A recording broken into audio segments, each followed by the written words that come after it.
Hey guys, I'm Morthadon, and we are back for Clone Wars Season 1, Episode 17. So if you're wondering why it's going from 15 to 17, I am watching in the chronological order, which means I've already watched Season 1, Episode 16 earlier, so go check out my playlist for the Clone Wars where I have it in the order that I'm currently watching, if you're looking for that episode. So yeah. Anyway, last episode was 15 that I watched, in at least in the order, of course, where we had Pantora, this moon, or I guess was it a moon of Pantora? I believe it was, right?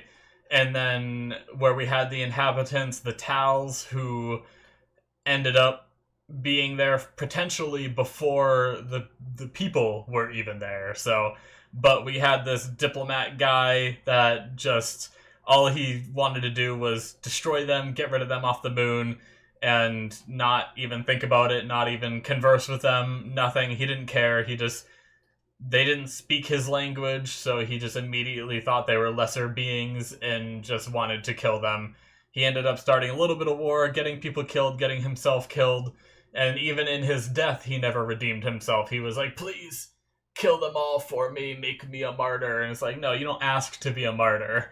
You're a martyr because people believe in what you fought for and died for, not because you said, I'm a martyr. As you can tell, I hated the guy, but I am glad we had that other Senate representative lady there that I didn't write her name down. I apologize.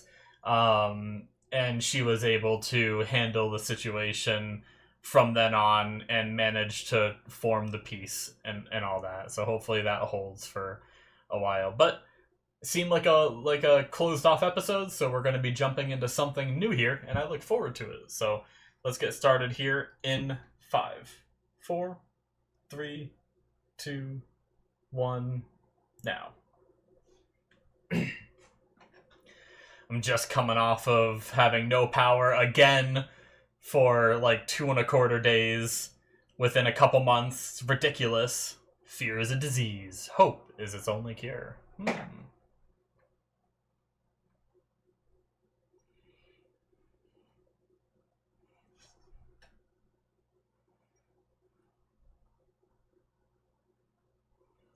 That guy's got an eye patch. He look cool.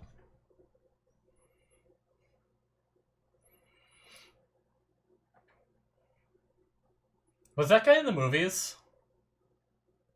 I don't know why. I just got like minor like. Oh no, the Gungans.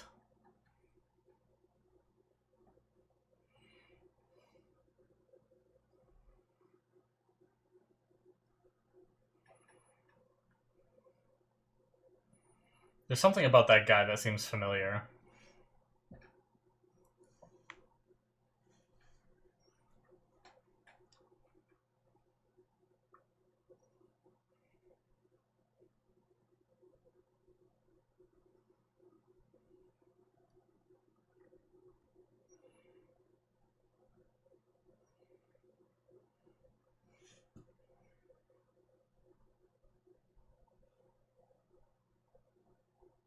Even that name sounds familiar, kind of. Captain Typho. I don't know why.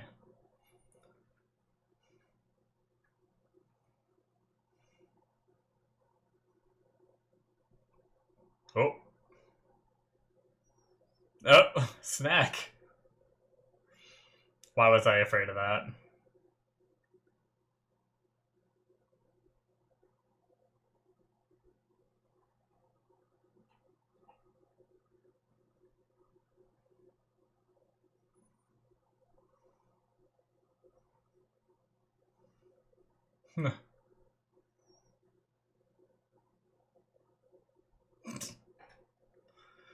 Freaking Jar Jar. He's gonna cause some shit, isn't he?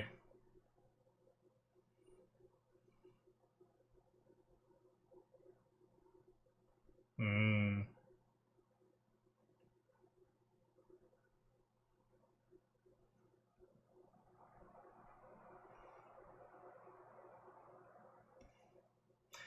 I don't like human viruses.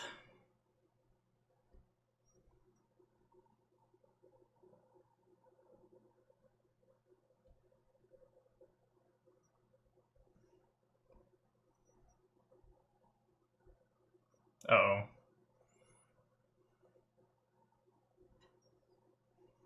Oh my god, Jar Jar.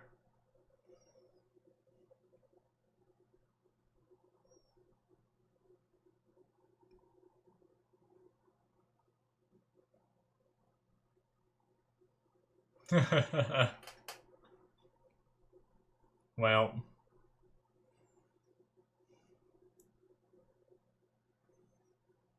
Uh-oh.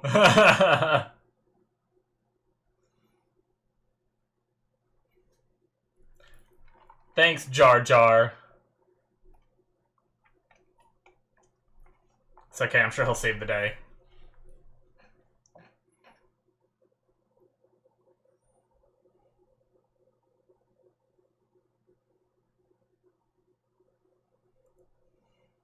Ah, he's gonna help.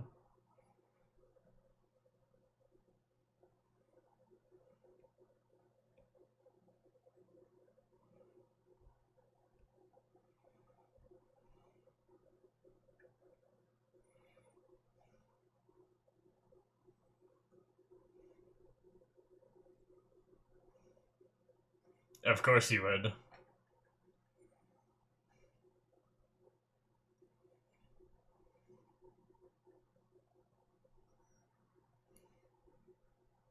We have, her outfits.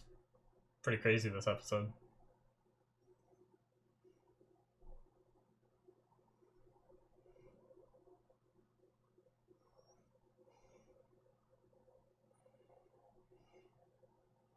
Oh no.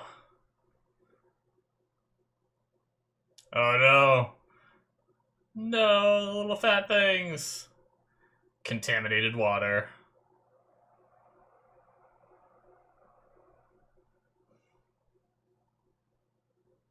Muy bad.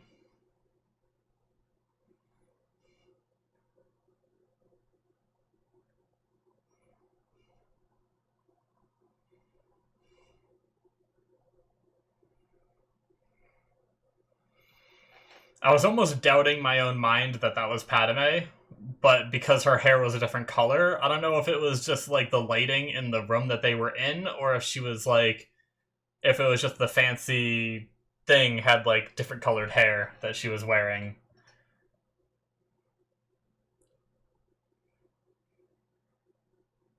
Well, no, don't mess up their suits.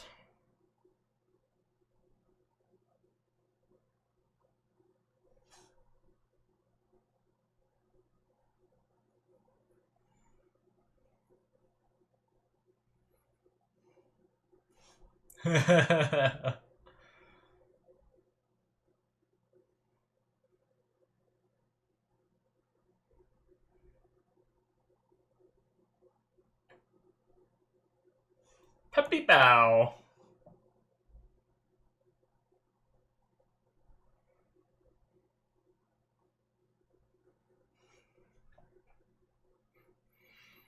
Oh, we have a guide.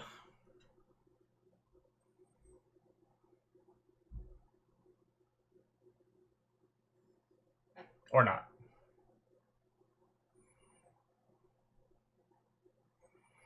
It looks very dead, but it is a swamp, so it's probably supposed to look like this, right?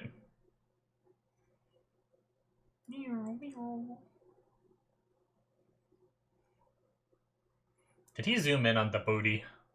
I don't think so. I think he just zoomed in on them, but...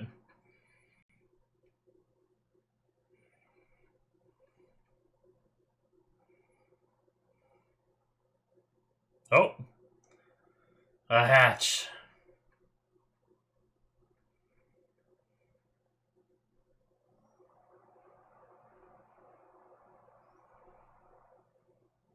I like how it just keeps a little bit of dirt on the top of it. Oh. Okay, well... Will the Jedi show up at the perfect moment, or will they get captured and have to be rescued? Okay. Captured and have to be rescued. Are we gonna get a name?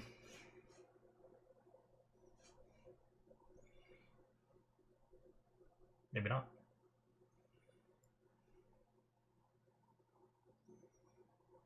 He has a Great voice for his design.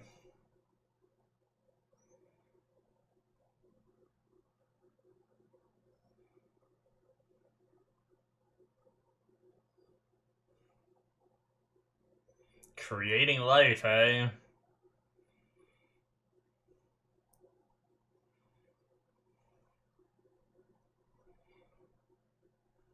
Blue Shadow Virus.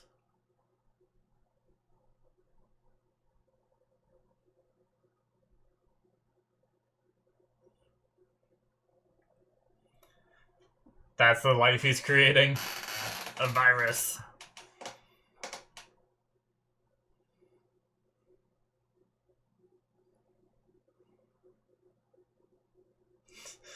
He's so happy about it.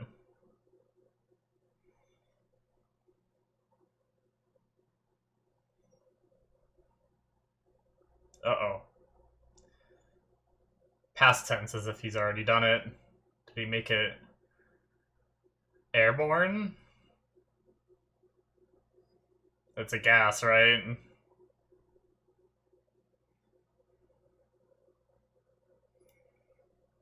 Why?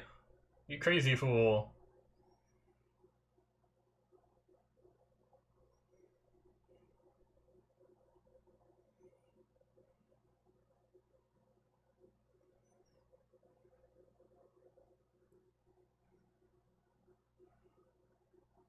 Let's not, and say we did.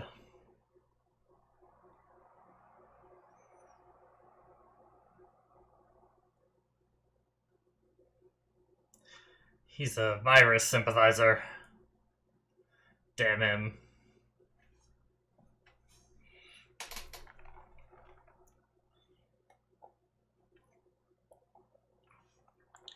We must stop. Oh my god, the antics of Jar Jar and that bomb. I can sense them already. Oh, here comes Anakin and Obi.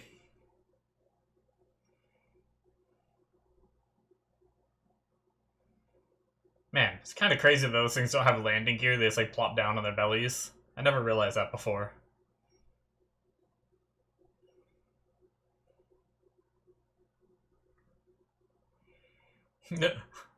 Just caves in so quickly. Okay.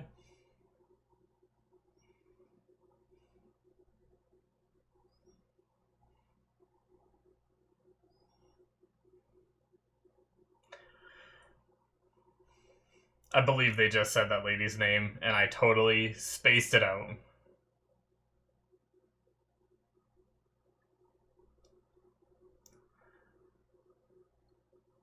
Was Typho with Padme at one point in the movies?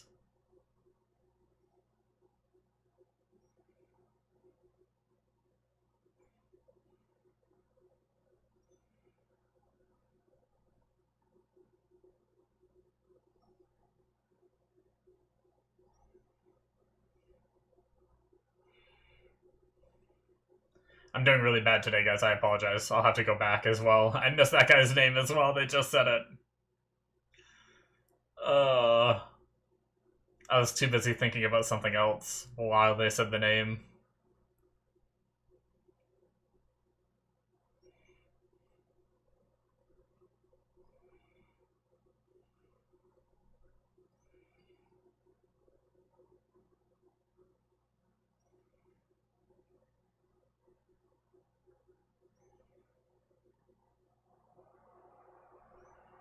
Hmm.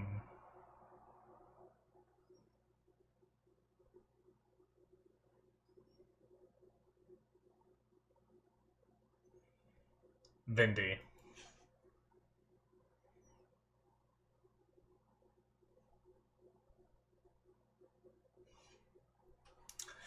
Damn.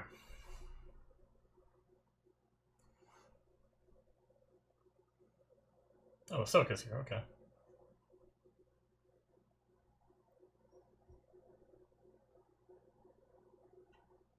Oh.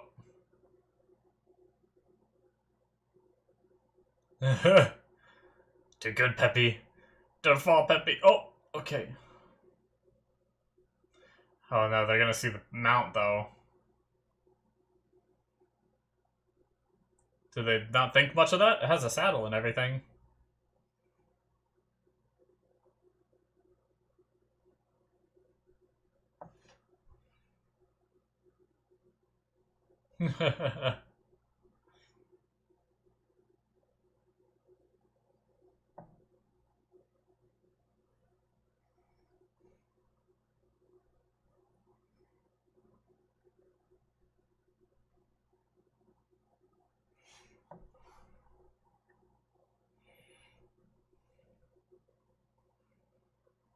Okay.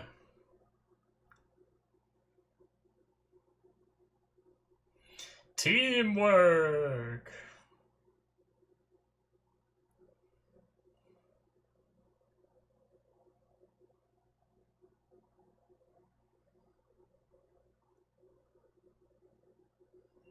Bye. I'm sure he won't do anything reckless at all. Especially not when it comes to Padme. He wouldn't do that.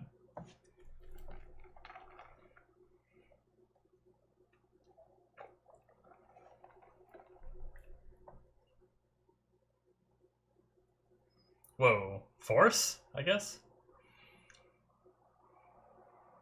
Or do the bombs themselves hover?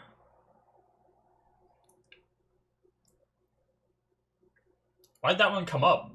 There was no pressure, right? Uh-oh. Okay.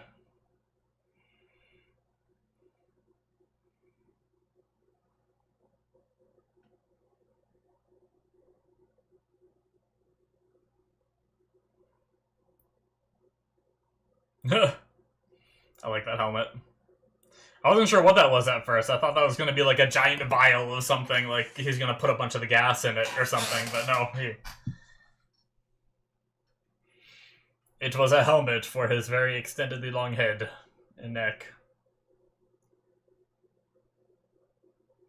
Cool, I like the lighting already. That was a nice, like, them dropping into like the orangish lighting with the lighting of her lightsaber and everything. I don't know why I liked it so much. It was nice.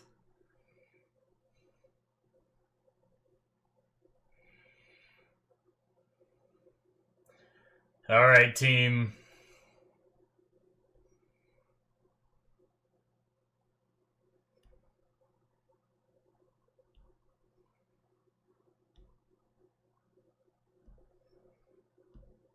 Roly polies.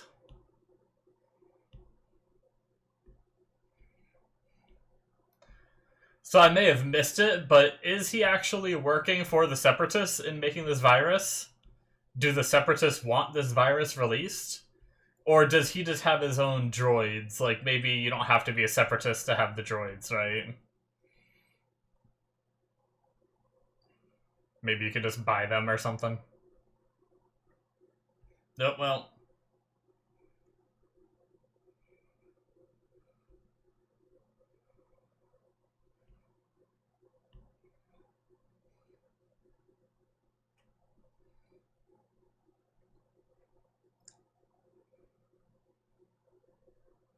Come on, Ahsoka.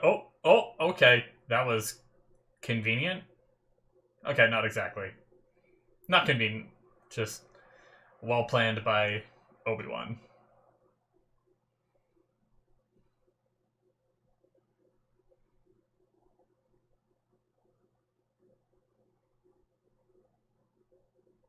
Damn.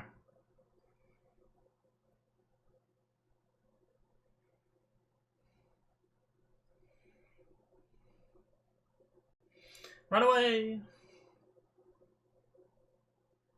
Yeah, he's gonna save them. But I don't know that Vindy knows of Obi-Wan and Ahsoka yet, so maybe he knows of Ahsoka because of the distraction, but he might not know of Obi-Wan.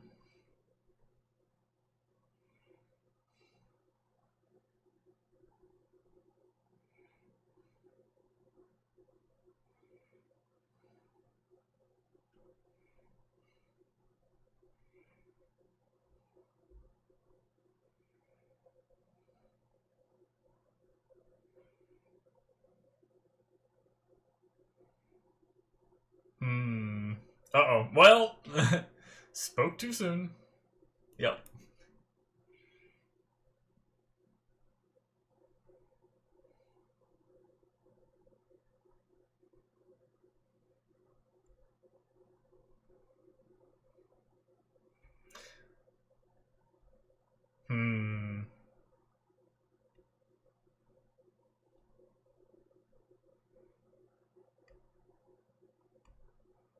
That was nice. Like how we just continued.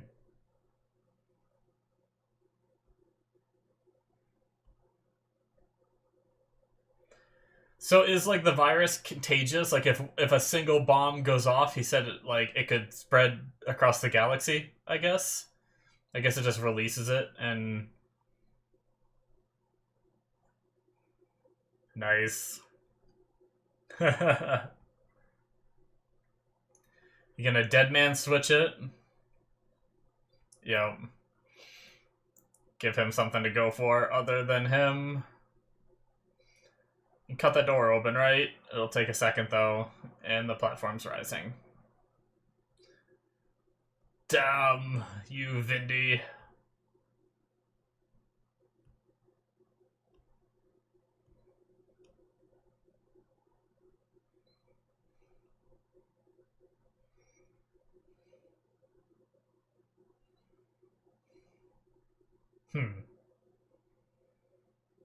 Is this how they make the virus? Oh.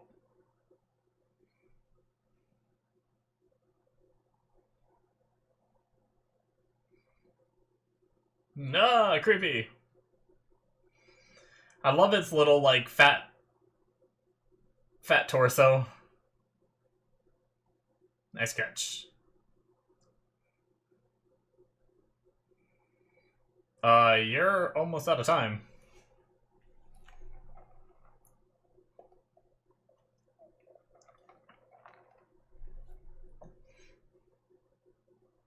Nice force jump.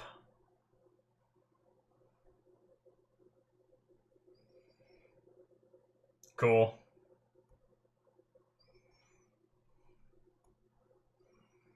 Man, just chucking those vials like crazy just to distract everyone is so good. Will Peppy save us all?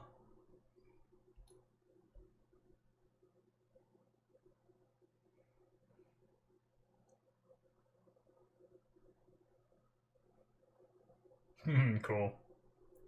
I like the just... Oh, she is gonna save us all. Nice. Good catch.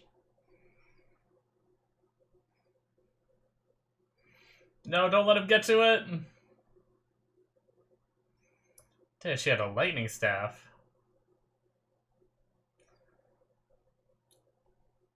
Come on, bomb squad.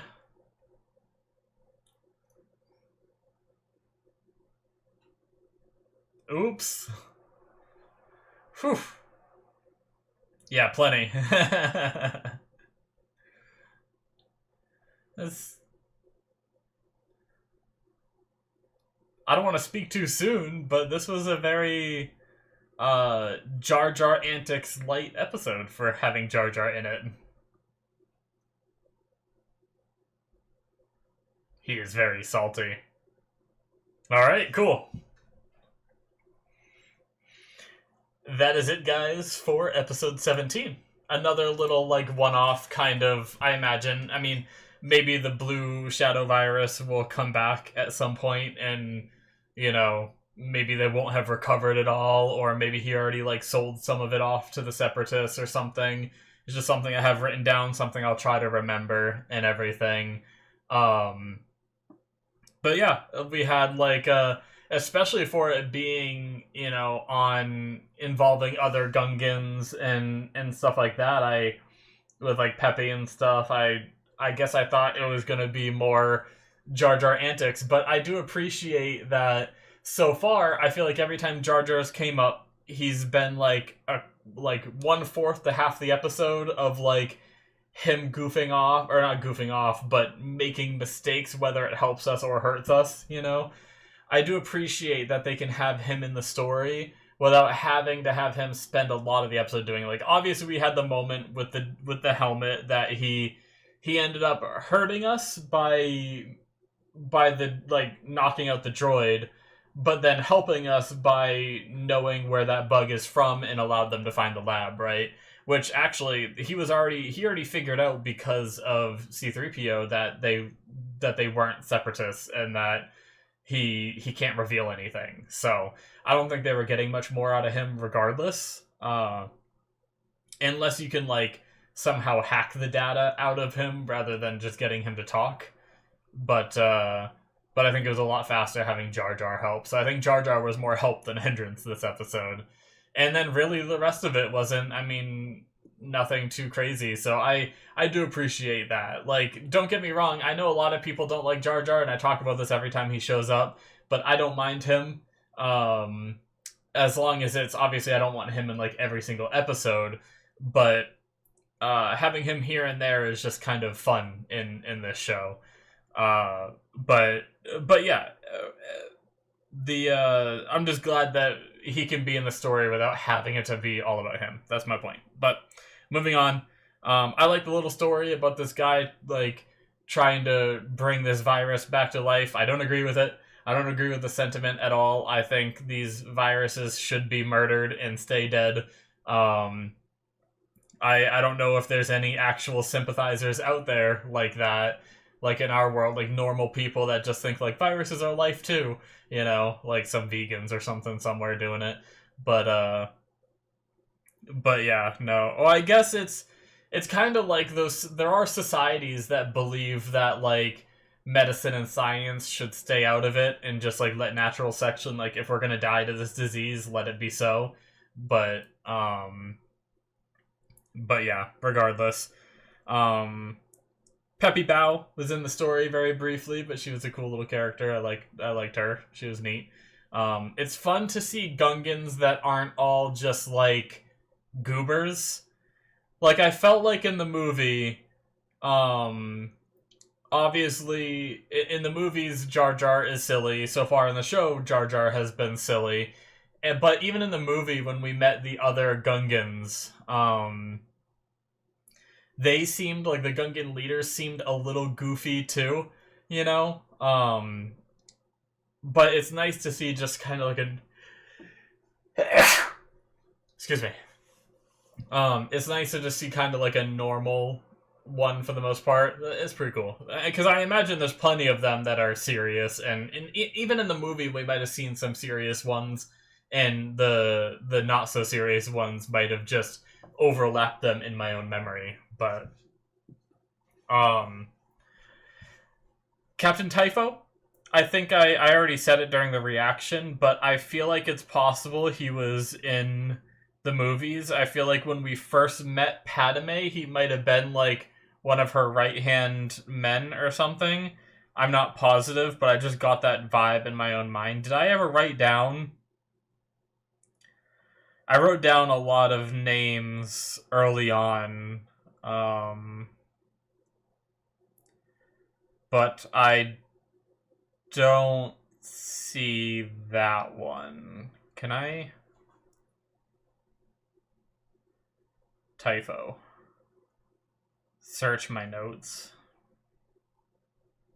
Yeah, so I don't have Typho written down in my notes at all. So either we did see him and I just didn't write his name down, which is possible. I could just Google it, but there's so many things of Star Wars that I haven't seen yet. I don't want to get spoiled by anything I may see. So I'll just wait, and I'm sure you guys will let me know in regards to who he is. I'm sure Robin is very good about that. He's a viewer that will message me a lot of Star Wars stuff and all that. So I'm sure the second he saw me say, like, why do I know him? He probably has already messaged me before he even got to this part of who he is. So, but yeah, I'm, and thank you for that, by the way. I very much appreciate it, because my memory is not good enough to remember all these characters and all these different shows and all the current ones I'm watching and all the past ones I'm watching. It's like, things get pushed out, you know? My crappy memory can only do so much. But yeah, I like the, as I mentioned during the reaction, I like the lighting in that little tunnel. I like that like dimmer lighting with like the more like orangish tone to it. It's kind of funny because when I turned my lights on today after my power outage and everything, for some reason one of them got reset to the more orange tone. So like if I can actually open it up and do it right now and show you guys. So I was like, it's kind of funny that, I mean, it's not that much of a coincidence because orange lights aren't that uncommon, but I just found it kind of funny that the lights were like that. Like they were set to more like this for this one, and then I can do it for the other one as well. Okay, that did not. That's weird. They don't like to properly update. There we go. So like I can change my lights, and they were like this when I started my video and everything, and I was like, this isn't right. And then I can go back to the warmer color. There we go. Or not warmer. That one was warmer. This one is just more like LED bright sort of thing. But yeah, I just thought it was funny that I was dealing with that and then saw that. So yeah, I liked the, I mean, I always like when they do force stuff, you know, like force jumping and all that is really cool to me, and seeing it like probably pushed to its limits. Like I feel like that was roughly as far as Obi could have jumped. I wonder if that's also showing like a little bit of skill gap between Obi-Wan and Anakin, in that did Anakin not do that immediately because he didn't think he could jump as high as Obi-Wan? But then he was able to jump on like the midsection and then jump up, which allowed him to get up there as well. I'm not sure. Maybe I'm wrong about that, but maybe Obi-Wan just acted quicker kind of thing rather than it being like a skill aspect. But so I like the force jump. I like that Peppy managed to come in and land a hit and be the one to kind of claim victory there. Like obviously a big part of it was the Jedi's help and everything, but I'm glad that she was able to come in and do something as well. So it was really neat. And then also the bomb squad coming in and pulling their weight too, deactivating the bombs right in time. I like that it was a team effort to stop all of this. And a lot of the times we do manage to use the clones and everything in a way that like they are very helpful and everything. So it's definitely, but this was one of those situations where we see like a bunch of different angles where there was a lot of different help involved that isn't just the Jedi solving all the problems. So that was really neat too. But yeah, I like Dr. Vindy's character as like I mean, he had that mad scientist voice. Like that's clearly like what you hear. Like at least that's what I hear when I think of like a mad scientist. I think of that accent. And then, you know, he even had that look too, where like the long, like slender face, I feel like is very characteristic to like supervillains and stuff I've seen, and stuff that like scientists, like evil scientists and stuff, I feel like are like that, where they have like the long slender faces and a similar voice to that. It's just, even though, I mean, obviously he was a different race other than human, but his character design was clearly made to be a evil scientist. But I appreciated it. It was pretty cool. But anyway, very cool episode. I liked it, and obviously another example of Anakin picking Padme over, you know, the safety of the rest of the world, pretty much, right? Is Obi-Wan expressed how important it is to save, or to stop the scientist over saving Padme, but he stopped to save Padme instead. But we all know where that story ends too, so makes sense for his character to do so. But anyway, thank you guys so much for watching. I think that'll be it for me. Hit that subscribe button if you enjoyed. Check out my Patreon, linked in the description below. Should be popping up on the screen if you enjoyed. All kinds of extra content on there. Check it out. Thank you guys, and I will see you in my future reactions. Bye-bye.